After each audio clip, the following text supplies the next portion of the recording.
Hello guys. तो आज जो टॉपिक हम डिस्कस करने वाले हैं या फिर मतलब जो जिस बारे में आपको बताने वाला हूँ बड़ा फेमस है। बहुत बच्चे मतलब एक नेट पे सर्च करते हैं कि how to crack IIT JEE exams, कि आईआईटी जेईई एग्ज़ाम्स को हम क्रैक कैसे करें। ओके, तो लाइक 3 पार्ट हैं इसमें कि आप 11th और 12th, ओके, आपका 11th और 12th वाला जो सिलेबस है, physics chemistry maths, of course PCM, physics chemistry maths 11th और 12th में जो है, फिर आपका मतलब ये 3 लेवल है बेसिकली आईआईटी को क्रैक करने के लिए। आपको ये तीनों लेवल में से ये बेसिक लेवल है, ये बेसिक लेवल है, फर्स्ट लेवल है बेसिकली, ये सेकंड लेवल है और ये थर्ड लेवल है। तो आप अगर ये सोच रहे हो कि आप सीधा थर्ड लेवल को क्रैक कर सकते हो बिना फर्स्ट और सेकंड करे, तो गलत सोच रहे हो। लाइक तो कई बार जैसे बच्चों में बड़ा कन्फ्यूजन रहता है कि हम बोर्ड्स की तैयारी अच्छे से नहीं कर पा रहे और आईआईटी की कैसे, मतलब आईआईटी की तैयारी और बोर्ड्स की तैयारी को बच्चे अलग मान के चलते हैं। तो मुझे समझ में आता है एटलीस्ट पीसीएम जो है, बोर्ड्स की तैयारी तो लाइक आईआईटी का सबसेट है ना। आईआईटी की तैयारी कर रहे हो तो बोर्ड्स की तैयारी तो पीसीएम में आपको खुद ही हो जाएगी। क्योंकि अगर आप आईआईटी की अच्छे से तैयारी करोगे तो आपके कॉन्सेप्ट्स क्लियर होंगे। तो जो 11th-12th में जो प्रॉब्लम्स आएंगी, क्या आप वो सॉल्व नहीं कर सकते? क्या बोर्ड्स के कर सकते हो, ऑफ कोर्स। तो मतलब सबसे पहली गलतफहमी ये दूर करो कि एटलीस्ट फिजिक्स केमिस्ट्री मैथ्स में, मैं बाकी 2 सब्जेक्ट की बात नहीं करता, 5 सब्जेक्ट होते हैं अगर सीबीएसई बोर्ड में, तो बाकी 2 सब्जेक्ट की चलो बात नहीं करता बोर्ड्स में, लेकिन जो फिजिक्स केमिस्ट्री मैथ्स 3 सब्जेक्ट हैं, ये तो लाइक इसका सबसेट है। ये ऐसे है, जो इसका सिलेबस है वो मेंस के सिलेबस से कम है, और मेंस के जो क्वेश्चंस का जो लेवल है वो एडवांस के क्वेश्चंस के लेवल से कम है।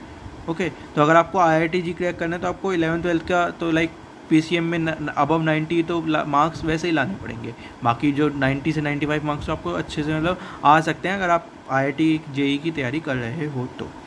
ओके, तो सबसे पहला आपको ये समझना है कि बोर्ड्स मेंस और एडवांस से अलग नहीं होते, बल्कि उनका सबसेट होते हैं, और सिलेबस तो सेम ही होता है ना, बस क्वेश्चंस का लेवल और कम होता है बोर्ड्स का बल्कि। और जो कहते हैं कि वो मतलब लाइक बोर्ड्स के क्वेश्चन सॉल्व नहीं कर सकते, तो फिर आईआईटी के क्वेश्चन कैसे सॉल्व करोगे? क्योंकि जो भाई बोर्ड्स के क्वेश्चन में ज़्यादा से ज़्यादा क्या डिफरेंस होता है कि आईआईटी में आपके पास ऑब्जेक्टिव क्वेश्चन ज़्यादा होते हैं और बोर्ड्स के क्वेश्चन सब्जेक्टिव भी होते हैं। तो बस ये डिफरेंस हो सकता है। लेकिन अगर आपको एक बार थ्योरी क्लियर है, जब आपने आईआईटी के एग्जाम में थ्योरी अपनी अच्छे से करी है, आपके बेसिक कॉन्सेप्ट्स क्लियर हैं, आपको थ्योरी क्लियर है, तो आप सब्जेक्टिव क्वेश्चंस भी सॉल्व कर सकते हो लिख के उन्हें। एक बार जैसे आपको थोड़ा सा पढ़ाई करनी पड़ेगी, एक बार उसे रीड करना पड़ेगा, और रीड करने के लिए सबसे बेस्ट होता है एनसीईआरटी की रीड करो अपनी, तो एटलीस्ट आपकी वहाँ से जो आपको सब्जेक्टिव लिखना भी आ जाएगा, वही कॉन्सेप्ट्स आपके क्लियर हो ही जाएंगे जब आप आईआईटी की तैयारी करोगे। तो सबसे पहला ये हम कन्फ्यूज़न दूर करते हैं कि बोर्ड्स और आईआईटी अलग नहीं होते। पीसीएम में जो बोर्ड्स में जो पीसीएम होता है वो आईआईटी का सबसेट होता है। देन हम सेकंड बात करते हैं कि तैयारी कहाँ से करें। तो इसकी अगर मैं बात करता हूँ तो फिज़िक्स केमिस्ट्री मैथ्स, राइट। तो अगर मैं केमिस्ट्री की बात करता हूँ तो एनसीईआरटी वही केमिस्ट्री की इतनी इंपॉर्टेंट बुक है, एनसीईआरटी की सबसे इम्पॉर्टेंट। बाकी जो आपकी अलग केमिस्ट्री की बुक्स आती हैं, आपको उन पर ध्यान देने की स्टार्टिंग में इतनी जरूरत है नहीं। 11th-12th प्लस मेंस ये दोनों एग्ज़ाम, 11th-12th बेसिकली और प्लस मेंस, ये दोनों एग्ज़ाम आप एनसीईआरटी की बुक से केमिस्ट्री का बहुत आराम से सॉल्व कर सकते हो। मेंस में 20 से 25 क्वेश्चंस एनसीईआरटी से ही रिलेटेड क्वेश्चंस आते हैं। अगर आपने एनसीईआरटी मतलब घोट के पी जाओ, कहते हैं ना कि मतलब इतने अच्छे से कर लो कि आपको एनसीईआरटी की हर एक लाइन पे क्वेश्चन बन जाता है। एनसीईआरटी इज़ लाइक हर एक चीज़ की समरी आपको एनसीईआरटी में दे रखी है, उसकी हर एक लाइन में इन्फॉर्मेशन भरी हुई है। तो आप अगर केमिस्ट्री की एनसीईआरटी बहुत अच्छे से करते हो 11th-12th की, तो आपका क्लास 11th-12th के जो बोर्ड्स में जो केमिस्ट्री आने वाली है और जो मेंस में केमिस्ट्री आने वाली है, वो तो लाइक वहीं पे सॉल्व हो जाती है। मेंस की भी मतलब हद से हद केमिस्ट्री सॉल्व हो जाती है। इक्का दुक्का क्वेश्चन बचते हैं जो कि थोड़े अलग से आते हैं, वरना जनरली 20 से 25 क्वेश्चन अराउंड 30 में से 25 क्वेश्चन अराउंड एनसीईआरटी से रिलेटेड क्वेश्चन आते हैं। तो समझ रहे हो एनसीईआरटी कितनी इंपॉर्टेंट बुक है। तो जो केमिस्ट्री की बहुत बड़ी बड़ी बुक्स करते हैं और बड़ा कन्फ्यूज़न करते हैं, तो वही सबसे पहला स्टेप है। मतलब ऐसा है ना, सीढ़ी पे जब चढ़ते हो तो तीसरे चौथे 5वें स्टेप से स्टार्ट नहीं करते ना, पहले स्टेप से करते हो। तो अगर वो करते हैं ना जो बच्चे, जो कि बड़ी बड़ी बुक्स पढ़ते हैं और एनसीईआरटी उन्होंने करी नहीं होती अच्छे से, वो गड़बड़ करते हैं, वो गलत करते हैं। ऐसा नहीं करना होता। एनसीईआरटी सबसे बेसिक बुक है, उसे आप अच्छे से करोगे तो लाइक केमिस्ट्री तो आपकी हो जाएगी। तो 3 सब्जेक्ट में से केमिस्ट्री तो मैं मानता हूँ सबसे सिंपल सब्जेक्ट होता है, क्योंकि एक तो उसका सबसे क्या कहते हैं, आपको मतलब समझ रहे हो कि सबके लिए आपको बड़ी काफ़ी सारा काम करना पड़ता है, काफ़ी सारी बुक्स में से पढ़ाई करनी पड़ती है। केमिस्ट्री के लिए सिर्फ आपने एनसीईआरटी कर ली तो आपका बोर्ड्स भी हो गया, आपका मेंस भी हो गया। एडवांस की बात हम सबसे लास्ट में करते हैं। एडवांस में बेसिकली सिलेबस तो सेम रहता है, क्योंकि मेंस का एडवांस का सिलेबस तो सेम है। सिर्फ जो मेंस एडवांस में क्या होता है, क्वेश्चन के लेवल्स बढ़ जाते हैं, कि मतलब अगर आपके कॉन्सेप्ट्स क्लियर हैं तो आपने मेंस का क्वेश्चन कर लिया, तो जब हम एडवांस के क्वेश्चन क्या करते हैं तो आपकी लाइक IQ भी ज़्यादा होनी चाहिए थोड़ी बहुत, क्योंकि मतलब क्या होता है क्वेश्चंस को ट्रिकी करते हैं बस वो, कि आपको थोड़ा क्वेश्चन ट्रिकी करके देंगे तो आपको लाइक क्लिक करना चाहिए कि ये क्वेश्चन ऐसे भी हो जाता है। तो प्रैक्टिस के साथ थोड़ा सा आप ज़्यादा इंटेलिजेंटली क्वेश्चन सॉल्व करोगे, स्मार्टली क्वेश्चन सॉल्व करोगे, टाइम कम लगा के क्वेश्चन सॉल्व करोगे, वो सब हमारा एडवांस में होता है।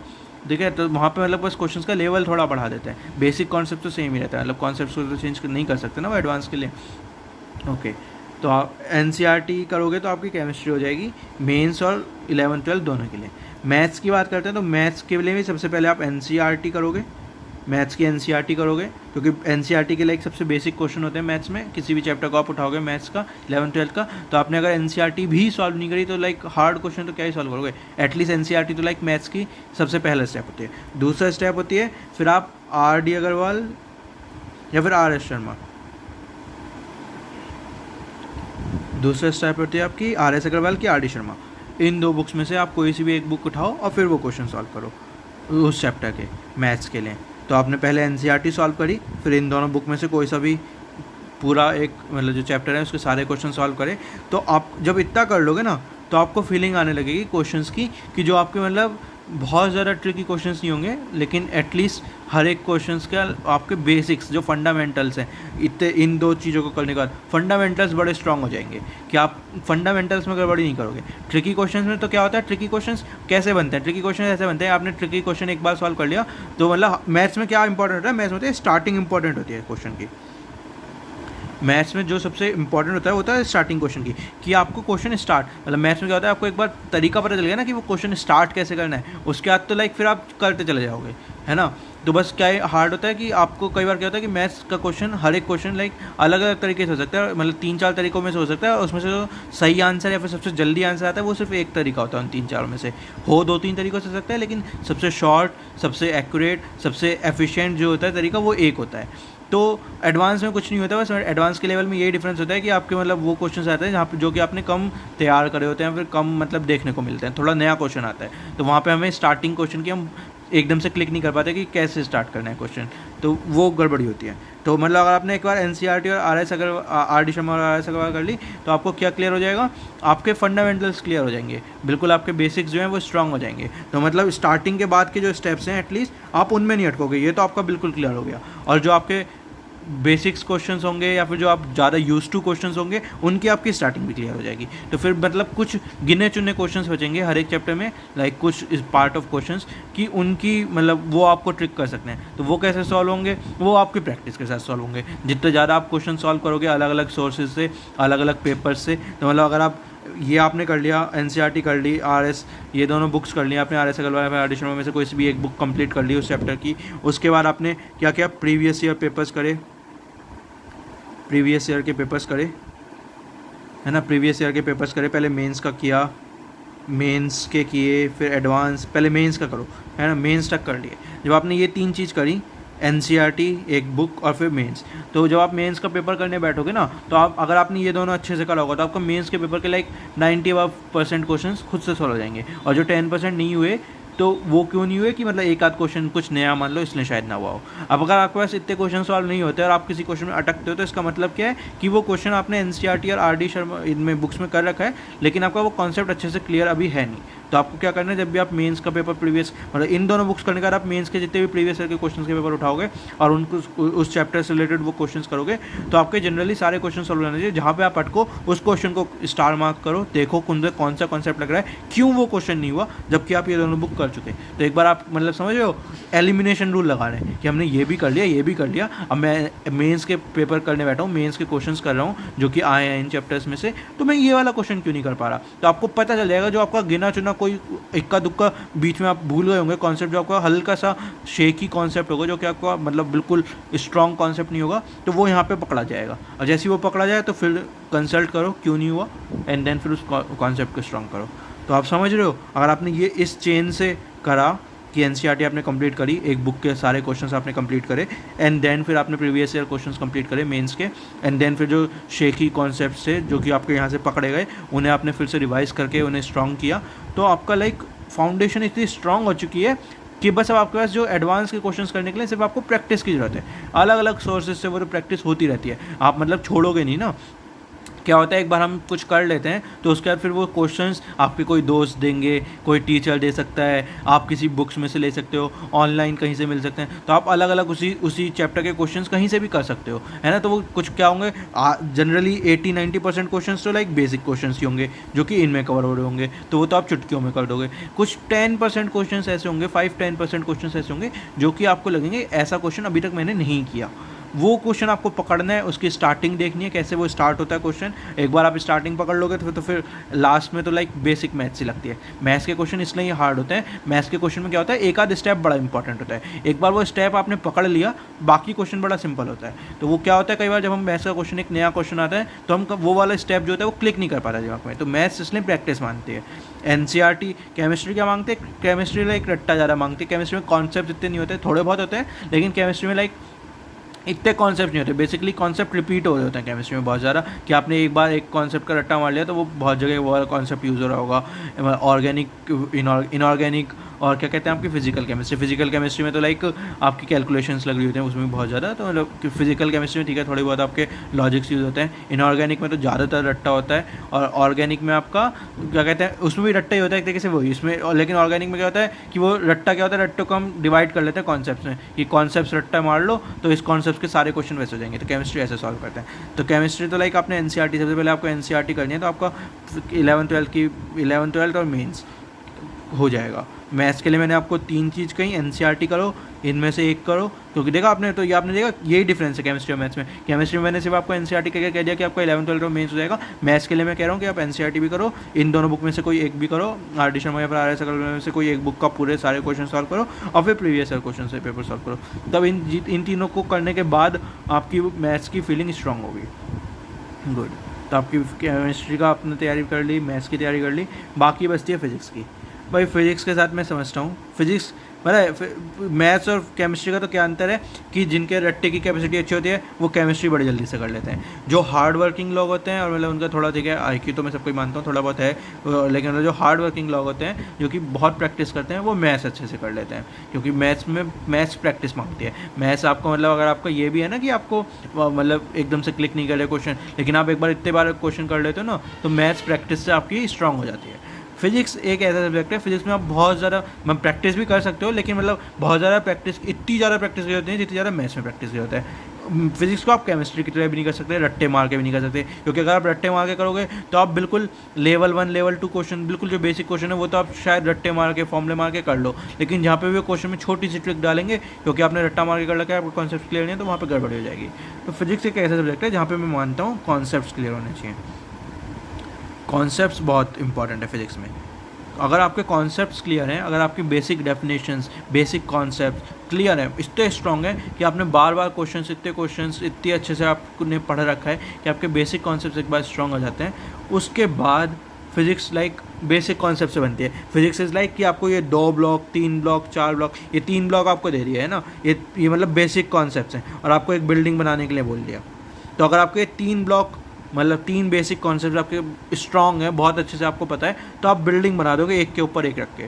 तो फिजिक्स के क्वेश्चन ऐसे सॉल्व होते हैं। फिजिक्स के क्वेश्चन जो हार्ड आपको लगते हैं ना वो बेसिकली बेसिक कॉन्सेप्ट से बने होते हैं पूरा क्वेश्चन। अगर आपके बेसिक कॉन्सेप्ट क्लियर है तो आपका पहला कॉन्सेप्ट लगाओगे, दूसरा कॉन्सेप्ट लगाओगे, तीसरा कॉन्सेप्ट लगाओगे, चेन बन जाएगी एक, और फाइनली आंसर आ जाएगा। ऐसे होते हैं फिजिक्स के क्वेश्चन सॉल्व। तो फिजिक्स के क्वेश्चन के लिए मतलब मैं मानता हूँ कि कॉन्सेप्ट बहुत इंपॉर्टेंट है। अभी फिजिक्स में 2 सबसे इंपॉर्टेंट क्या है, एक तो मैकेनिक्स है और दूसरा है इलेक्ट्रिसिटी, राइट, इलेक्ट्रिसिटी। ये 2 क्या है सबसे इम्पॉर्टेंट, लाइक 11th में मैकेनिक्स आता है और 12th में इलेक्ट्रिसिटी आता है। 11th क्लास में मैकेनिक्स एक बड़ा सा चैप्टर है, और क्या कहते हैं 12th क्लास में इलेक्ट्रिसिटी एक बड़ा सा चैप्टर है। इसके साथ और भी चीज़ें आती हैं, SHM वेव्स वगैरह भी आता है, और मतलब फ्लूइड मैकेनिक्स भी मैकेनिक्स में आ जाता है, और इलेक्ट्रिसिटी के साथ भी और चीज़ें भी आ जाती हैं। तो मतलब ऐसा भी है, लेकिन जो मेन चीज़ें हैं, जो सबसे इम्पॉर्टेंट लाइक फिजिक्स के लाइक ये 2 पिलर्स टाइप हो गए, मैकेनिक्स और इलेक्ट्रिसिटी 2 पिलर्स हो गए फिजिक्स के, कि 11th में आपकी मैकेनिक्स और 12th में आपकी इलेक्ट्रिसिटी, बाकी समथिंग लाइक मतलब ये दोनों मिला के लाइक 60-70% तो यही होता है, बाकी 20-30% और होता है आपको सिलेबस। तो इन और ये दोनों जो चीज़ें होती हैं ना, बाकी के लिए तो मैं नहीं कहता, बाकी कुछ सब्जेक्ट फिजिक्स में ऐसे होता है, कुछ चैप्टर्स ऐसे होते हैं जहाँ पे आपको थोड़ा सा याद भी करना पड़ता है, सेमीकंडक्टर्स डायोड्स वाला जैसे चैप्टर होता है, वहाँ पे आपको थोड़ा बहुत एकदम से शायद वो ट्रिकी क्वेश्चंस हो जाते हैं, थोड़ा बहुत आपको याद करना पड़ता है, वहाँ पे कॉन्सेप्ट्स थोड़े कम लगते हैं वगैरह वगैरह, तो उनमें तो मैं नहीं कहता। लेकिन मैकेनिक्स और इलेक्ट्रिसिटी जो कि 60 से 70% आता है, वो मैं दावे के साथ कह सकता हूँ कि वो कॉन्सेप्ट बेस्ड है। मतलब अगर आपके कॉन्सेप्ट क्लियर है तो आप ये दोनों चैप्टर्स के हर कोई क्वेश्चन कर सकते हो, क्योंकि आपके कॉन्सेप्ट क्लियर है। मतलब समझ रहे हो इसका कहने का मतलब क्या है? कहने का मतलब है कि आपने एक बार इन दोनों सब्जेक्ट्स के बेसिक कॉन्सेप्ट स्ट्रॉन्ग कर लिए, तो कितना ही ट्रिकी क्वेश्चन आए उसके बाद तो बस आपका मतलब लाइक थोड़ा सा प्रैक्टिस की बात है, थोड़ा सा स्मार्टनेस की बात है कि आप कितने स्मार्ट हो, आप उन बेसिक कॉन्सेप्ट्स को पकड़ के जो थोड़ा सा ट्रिकी क्वेश्चन है उसे निकाल सकते हैं, उसकी बात है एक बार। लेकिन मतलब बेसिक कॉन्सेप्ट्स लाइक हथियार टाइप हैं, आपके टूल्स टाइप हैं, तो अगर आपके इन दोनों के टूल्स आपने अच्छे से ट्राई कर लिए तैयार, तो आप बिल्डिंग बना सकते हो, कोई भी ट्रिकी क्वेश्चन आएगा तो आप उसे सॉल्व कर सकते हो। समझ रहे हो कितना इंपॉर्टेंट है? केमिस्ट्री में ऐसा नहीं कर सकते, केमिस्ट्री में अगर आपके बेसिक कॉन्सेप्ट्स क्लियर भी हैं, जब तक आपका थोड़ा डाटाबेस अच्छा नहीं होगा केमिस्ट्री में, जब तक आपने कुछ रट्टे नहीं मार रखेंगे, आपको एकदम से क्वेश्चन सॉल्व नहीं कर पाओगे। मैथ्स में भी आप ऐसा नहीं कर सकते, मैथ्स में अगर आपकी बेसिक थ्योरीज क्लियर हैं तो, लेकिन आप कॉम्प्लिकेटेड क्वेश्चन जब तक नहीं कर पाओगे, जब तक आपने वो बहुत बार वैसे टाइप के क्वेश्चन प्रैक्टिस नहीं कर रखे होंगे, तब तक नहीं कर पाओगे। फिजिक्स एक इकलौता ऐसा सब्जेक्ट है जहाँ पे अगर आपके बेसिक कॉन्सेप्ट्स क्लियर हैं और आप थोड़े से होशियार हो, तो आप उन बेसिक कॉन्सेप्ट्स और अपनी होशियारी के दम पे ट्रिकी क्वेश्चंस भी कर सकते हो। जरूरी नहीं मतलब अगर कोई नया क्वेश्चन भी आएगा आपके सामने फिजिक्स में, तो भी आप उसे कर सकते हो, क्योंकि आपके बेसिक कॉन्सेप्ट्स क्लियर हैं। तो फिजिक्स में कॉन्सेप्ट्स बहुत इंपॉर्टेंट होते हैं। तो ये हमारा है how to crack IIT JEE, कैसे तैयारी करते हैं। तो तीनों सब्जेक्ट का अलग ही अपना एक फ्लेवर है, अलग ही अपना एक अंदाज़ है। केमिस्ट्री का अलग, केमिस्ट्री सबसे केमिस्ट्री से बच्चे बहुत ज़्यादा मैंने देखे हैं बहुत परेशान भी रहते हैं कुछ बच्चे, लेकिन केमिस्ट्री IIT JEE में सबसे स्कोरिंग है। ओके, और मैं समझता हूँ मतलब एटलीस्ट मेंस तक तो केमिस्ट्री बड़ी तुच्ची आती है। भाई NCERT बुक को कितनी पतली सी बुक होती है NCERT, मतलब हद कर रहे हो। NCERT बुक के अगर आपने 11th-12th की NCERT कर ली तो आप मेंस तक पता है कितने क्वेश्चन सॉल्व कर लोगे। मतलब जो मेंस भी NCERT मतलब मेंस में भी केमिस्ट्री में अच्छे मार्क्स नहीं ला पाते ना, तो वो तो उनका लाइक ये वो एडवांस क्यों जा रहे हैं, बड़ी बुक्स क्यों सॉल्व कर रहे हैं। मेरा उनसे सिंपल क्वेश्चन होता है, भाई तो केमिस्ट्री की NCERT कर ले, तेरा 11th-12th में मेंस के एग्जाम में इतने अच्छे मार्क्स आने वाले हैं कि तू पूछ नहीं सकता, तो क्यों अपना दिमाग खपाना, काम के काम करो ना। तो केमिस्ट्री हो गया। मैथ्स के लिए मैंने आपको बता दी, मैथ्स के लिए प्रैक्टिस मांगती है, हार्ड वर्क मांगती है जब मैथ्स होती है, तो मैथ्स के लिए आपको NCERT करनी पड़ेगी, RD शर्मा RS अग्रवाल में से एक बुक करनी पड़ेगी, प्रीवियस ईयर के पेपर्स करने पड़ेंगे मेंस के। जब ये सब कुछ कर लोगे तब आपका मेंस तक के फंडामेंटल्स क्लियर होंगे, फंडामेंटल्स आपके स्ट्रॉन्ग होंगे, आपका बेसिक्स स्ट्रॉन्ग होंगे। एडवांस क्वेश्चंस के लिए आपको और प्रैक्टिस करनी पड़ेगी, और कुछ क्वेश्चंस आएंगे कि वो आपको एडवांस लेवल के लिए करने पड़ेंगे। तो लेकिन अगर आपने ये सब कुछ कर लिया तो भी आपका लाइक बहुत सारा पोर्शन एडवांस का भी मेंस का भी क्लियर हो जाता है इतने सब में ही। तो ये ठीक है, थोड़ा कंटेंट बढ़ गया, यहाँ पे मैं फिर केमिस्ट्री के लिए सिर्फ NCERT कह रहा हूँ, इसके लिए मैं ये दोनों भी कह रहा हूँ, कंटेंट बढ़ गया लेकिन फिर भी लिमिटेड है ना, इनफाइनेटली कंटेंट नहीं बढ़ा, लिमिटेड कंटेंट बढ़ा। तो अगर आप ये सब कुछ कर लोगे, अच्छे से करोगे, ऑनेस्टली करोगे, अर्नेस्टली करोगे, तो आपका काम हो जाएगा। और फिजिक्स के लिए मैंने अगेन कही, फिजिक्स के लिए कॉन्सेप्ट बहुत इंपॉर्टेंट होता है। फिजिक्स के लिए आप सिर्फ ये मत देखो कि आपने न्यूमेरिकल सॉल्व कर लिए तो ठीक है, मतलब क्या होता है बच्चे सबसे इंपॉर्टेंट, जैसे मैकेनिक्स में सबसे इंपॉर्टेंट एक कॉन्सेप्ट क्या होता है, फोर्स बॉडी डायग्राम। अगर आपने नहीं पढ़ा तो बच्चे क्या करते हैं, मैकेनिक्स कंप्लीट कर लेते हैं लेकिन उन्हें फोर्स बॉडी डायग्राम बनाना नहीं आया। इसका मतलब एक तरीके से ये है कि आपने फुटबॉल तो सीख लिया खेलना और आपको अच्छे से किक मारनी आई नहीं अभी तक। समझ रहे हो, ऐसा है कि फुटबॉल खेल रहे हो, कह रहे हो मैं बहुत अच्छे से खेलता हूँ, और जब आपसे किक लगवा रहे हैं तो आप पे किक लग नहीं रही। तो मतलब ऐसा काम है। FBD जो होता है मैकेनिक्स की जान होती है एक तरीके से, उसका हार्ट क्या होता है मैकेनिक्स का, FBD होता है, फोर्स बॉडी डायग्राम। तो बच्चे क्या करते हैं, मैंने देखा है कि बच्चे मैकेनिक्स कंप्लीट कर लेते हैं, पूरे खुश हो जाते हैं मेरा मैकेनिक्स हो गया, और फिर जब FBD बनाने की बारी आती है, कोई बिल्कुल तुच्चे क्वेश्चन में FBD बनाने की बारी आएगी तो उसके बेसिक कॉन्सेप्ट्स ही गलत होते हैं FBD बनाने के। उसने क्वेश्चन से मतलब अपने क्या करते हैं, क्वेश्चन इतने ज़्यादा कर लेते हैं कि उनके जो कॉन्सेप्ट होते हैं वो गलत कॉन्सेप्ट्स को सही मान लेते हैं अपने, और उनके बेसिस पे क्वेश्चन करते रहते हैं। अब वो गलत कॉन्सेप्ट्स कहीं कहीं पे तो लग जाते हैं तुक्के से, तो वो खुश हो जाते हैं लग गए, लेकिन हर एक जगह नहीं लगते तो उनका आंसर गलत आता है, तो वो फिर कन्फ्यूज हो जाते हैं ऐसा क्यों हो रहा है। तो इसलिए कह रहा हूँ फिजिक्स में कॉन्सेप्ट बहुत इंपॉर्टेंट है, करो आंसर आएगा आपका।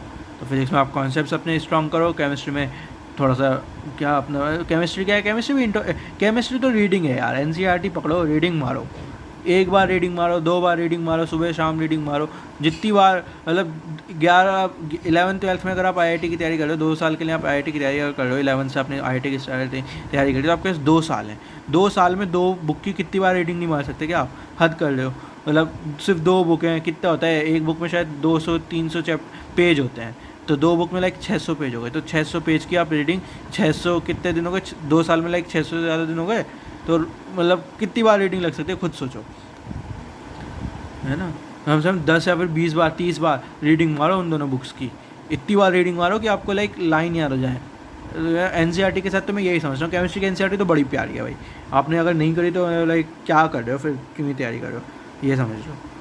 और मैथ्स के लिए आप ये सब कुछ करो, तो ये आपको क्या हो गया, ये मतलब how to crack IIT JEE के लिए, मतलब इतना सब कुछ आप करोगे तो फिर मतलब ये जो मैंने सब कुछ बताया, ये सब उसके लिए जो कि लाइक असली में करना चाहते हैं आईआईटी, इतना सब कुछ तो आपको लाइक करना पड़ेगा, इतना आपको ये सब कुछ करने के लिए आपको टाइम निकालना पड़ेगा, अच्छे से मेहनत करनी पड़ेगी, दिल से पढ़ाई करनी पड़ेगी। अगर आप ये सब कुछ करते हो तो एटलीस्ट आप ये कह सकते हो कि हाँ अब मैं आईआईटी की तैयारी कर रहा हूँ। जो ये सब भी नहीं करता ना, और वो कहता है कि आईआईटी की तैयारी करते, तो वो तैयारी नहीं करे, वो बस एग्ज़ाम दे रहे हैं, ठीक है ना? तैयारी करना और एग्ज़ाम देने में अंतर होता है। सिर्फ आप अगर ये सोच रहे हो कि एग्ज़ाम फॉर्म भरा, एग्ज़ाम दे दिया और ये आईआईटी की तैयारी हो गई, तो वो गलत है। तो एटलीस्ट कम से कम इतना सब कुछ करोगे, तो ये सब कुछ करने के बाद भी ये मतलब ये सब कुछ तो बेसिक है। अगर आपने ये भी नहीं करा तो आईआईटी नहीं होने वाला। ये करोगे उसके बाद कुछ और करोगे तो आईआईटी होगा। तो एटलीस्ट आपको ये तो करना ही है, जितना मैंने बोला। केमिस्ट्री की एनसीईआरटी, मैथ्स की NCERT, R D. Agarwal, R S. Agarwal, R D. Sharma, इसके प्रीवियस ईयर के क्वेश्चंस, प्रीवियस ईयर के तो क्या सबके करते हैं, मैथ्स के भी करो, फिजिक्स के भी करो, केमिस्ट्री के भी करो, मतलब जितने प्रीवियस ईयर के क्वेश्चंस पेपर करोगे उससे आपको ये पता चलेगा कि किस लेवल के क्वेश्चंस आते हैं, कैसे क्वेश्चंस आते हैं आईआईटी में, मतलब क्या डर खुल जाएगा। बेसिकली आईआईटी का हवा बना देते हैं। मैं मेंस तक तो समझ रहा हूँ, मेंस का एग्ज़ाम, आईआईटी जो जेईई मेंस का एग्ज़ाम होता है, वो हर कोई बच्चा अगर उसने तमीज़ में तैयारी करी है, बोले तो मतलब मन से तैयारी करी है, तैयारी करने के लायक तैयारी करी है, सिर्फ नाम के लिए नहीं पढ़ा, तैयारी करी है उसने आईआईटी की, तो वो कर सकता है। मतलब उसके लिए उसे ये बहुत होशियार होने की ज़रूरत नहीं है, उसके लिए उसे 12, 13, 14 घंटे पढ़ने की ज़रूरत नहीं है। नॉर्मल 6-7 घंटे दिन के अगर वो पढ़ रहा है, 6-7 आवर्स में मानता हूँ, लाइक बहुत ज़्यादा नहीं है, बहुत कम नहीं है, सफिशिएंट है एटलीस्ट मेंस के निकालने के लिए, एग्ज़ाम के लिए। और मतलब ये भी नहीं कि उसे बहुत, ऐसा भी नहीं कि बहुत होशियार होना पड़ेगा कि आईक्यू उसकी बहुत ज़्यादा है। नॉर्मल आईक्यू वाला बंदा है, जो कि लाइक हमारे डेली लाइफ में जो मतलब बंदे होते हैं, ना बहुत बुद्धू ना बहुत होशियार, सिर्फ नॉर्मल आईक्यू भी अगर होगी उस बंदे में, नॉर्मल स्मार्ट बंदा भी होगा, तो मतलब 6-7 घंटे नॉर्मल स्मार्ट बंदा अगर तमीज़ में तैयारी करता है, असली में तैयारी करता है, तो वो जेईई मेंस का एग्ज़ाम आराम से निकाल सकता है। ओके, एडवांस के एग्ज़ाम में मतलब डिफरेंस आता है मेंस से एडवांस के। जब यहाँ तक जो होता है, यहाँ तक लाइक नॉर्मल दुनिया होती है एक तरीके से। 11th 12th और मेंस तक का जो होता है नॉर्मल होता है। अगर आप अच्छे से पढ़ोगे, अच्छे से तैयारी करोगे, तो लाइक पढ़ के हो जाते हैं। जो एक चीज़ होती है लाइक कि हाँ आपने पढ़ा, समझा, ज़्यादा मतलब ये नहीं कि एक्सेस कुछ नहीं करना होता, कि आपने ये नहीं कि आपको बहुत घंटे ज़्यादा पढ़ने पड़ रहे हैं, हार्ड वर्क बहुत ज़्यादा करना पड़ रहा है, या फिर ऐसा भी नहीं कि आपको बहुत इंटेलिजेंट होना पड़ेगा। नहीं, इन दोनों चीज़ को करने के लिए मैं मानता हूँ average hard working, average IQ, बस ये आप रेगुलर, लेकिन असली में करना है, ये नहीं कि छोड़ के करना है, ठीक है ना? ये नहीं कि आप कहोगे देखो ये तो एवरेज बंदा है, फिर तो ऐसे हर कोई निकालेगा। क्यों फिर हर कोई नहीं निकाल पाता? वो इसलिए नहीं निकाल पाता क्योंकि वो असली में करते ही नहीं है। असली में करोगे तो हो जाएगा। तो ये दोनों ठीक। और एडवांस में जाने के लिए थोड़ा सा एक्स्ट्रा स्मार्ट, थोड़ी सी एक्स्ट्रा हार्ड वर्क, ये चाहिए होता है, ठीक है? मेन से एडवांस जाने के लिए। एडवांस में आपके क्वेश्चंस मतलब क्या होता है, एडवांस बेसिकली एडवांस और मेंस के लेवल के क्वेश्चंस में क्या डिफरेंस होता है कि आप क्वेश्चंस को ब्रेक कर पा रहे हो, मतलब आपके कुछ कॉन्सेप्ट्स क्लियर होते हैं, ये कॉन्सेप्ट क्लियर होता है, ये कॉन्सेप्ट क्लियर होता है। इन अगर मेंस के क्वेश्चन में तो सिंपल कॉन्सेप्ट्स को प्लस करो, आंसर आ जाता है। एडवांस के क्वेश्चन में क्या होता है, उन कॉन्सेप्ट्स को मल्टीप्लाई, डिवाइड, अलग अलग ऑपरेशंस लग के आंसर आता है। मतलब मैं क्या ले रहा हूँ, मेटाफर टाइप ले रहा हूँ, ऐसा नहीं, मल्टीप्लाई डिवाइड नहीं, मतलब बेसिकली जो कॉन्सेप्ट होते हैं वो आपके लाइक अच्छे से कॉम्प्लेक्स तरीके से यूज़ होते हैं, फिर क्वेश्चन सॉल्व होता है। तो मेंस और एडवांस लेवल में बस यही डिफरेंस होता है कि आपको एक बार कॉन्सेप्ट क्लियर है तो मेंस में तो वो कॉन्सेप्ट डायरेक्टली लग जाते हैं या फिर एक के बाद एक कॉन्सेप्ट लग जाता है। एडवांस में वही कॉन्सेप्ट घुमा फिरा के लगते हैं। तो बस आपको क्या डिफरेंस होता है कि क्वेश्चन लेवल में आपको कॉन्सेप्ट लगाना पकड़ना पड़ता है। एडवांस के क्वेश्चन का अगर आप क्वेश्चन देखोगे तो आपको उस क्वेश्चन को पढ़ने के बाद आपको समझ में आना चाहिए कि मेरा कॉन्सेप्ट कैसे लगेगा, क्यों लगेगा, कहाँ लगेगा, ये क्वेश्चन क्लियर होने चाहिए। मेंस में आपको ये क्लियर करने की जरूरत नहीं होती। मेंस का क्वेश्चन इतना सिंपल होता है कि आपको सीधा सीधा कॉन्सेप्ट लग जाता है, आंसर आ जाता है। तो ये मेंस और एडवांस के जो लेवल का डिफरेंस होता है। तो उसके लिए आपको थोड़ा हार्ड वर्क ज़्यादा है कि अगर कोई नया क्वेश्चन आता है तो आपको थोड़ा सा पता होना चाहिए एडवांस के लेवल के लिए कि अगर आपने हार्ड वर्क ज़्यादा कर रखा है तो आप बहुत सारे कॉन्सेप्ट से, बहुत सारे क्वेश्चन से फैमिलियर होंगे तो आप कॉन्सेप्ट आराम से लगा पाओगे। या फिर आप इंटेलिजेंट ज़्यादा हो, IQ आपका ज़्यादा है तो आपको क्लिक जल्दी कर जाएगा। तो मतलब एडवांस के लिए मैं समझता हूँ कि थोड़ा सा एक्स्ट्रा स्मार्ट, थोड़ा सा एक्स्ट्रा हार्ड वर्क चाहिए होता है as compare to mains and ये मेंस और 11th 12th के लिए। तो यार अगर तुम एवरेज बंदे हो, एवरेज IQ है, एवरेज हार्डवर्क कर रहे हो, 6-7 घंटे की पढ़ाई कर रहे हो, रोज़ की पढ़ाई कर रहे हो, और जो मैंने कहा है NCERT अच्छे से क्लियर कर रहे हो, एक एक्स्ट्रा बुक RS अग्रवाल या फिर RD शर्मा मैथ्स के लिए कर रहे हो, केमिस्ट्री के लिए तो NCERT भी करोगे तो भी काफ़ी है, फिजिक्स के लिए थोड़ी बहुत एक आध एक्स्ट्रा किताब कर रहे हो, तो आप अगर ये सब कुछ कर रहे हो तो मतलब आप आराम से 11th 12th और ये कर सकते हो मेंस। चलो, और अगर आगे कई बार अगली बार डीप में बताऊंगा। तो ये हमारा क्या था आज के लिए, ये बेसिक तैयारी थी कि जो हमें उसके लिए करनी है, किसके लिए, IIT क्रैक करने के लिए, कि एटलीस्ट हमें जैसे अगर बिल्डिंग बनती है तो सबसे पहले नींव भरी जाती है ना, तो अगर आपको IIT क्रैक करना है तो उस बिल्डिंग की जो नींव है वो एटलीस्ट ये है। अगर आपने ये सब कुछ भी नहीं करा तो वो बिल्डिंग आपकी बनेगी नहीं, और उस बिल्डिंग को बनाना है तो एटलीस्ट ये तो आपको करना पड़ेगा। Okay, thank you.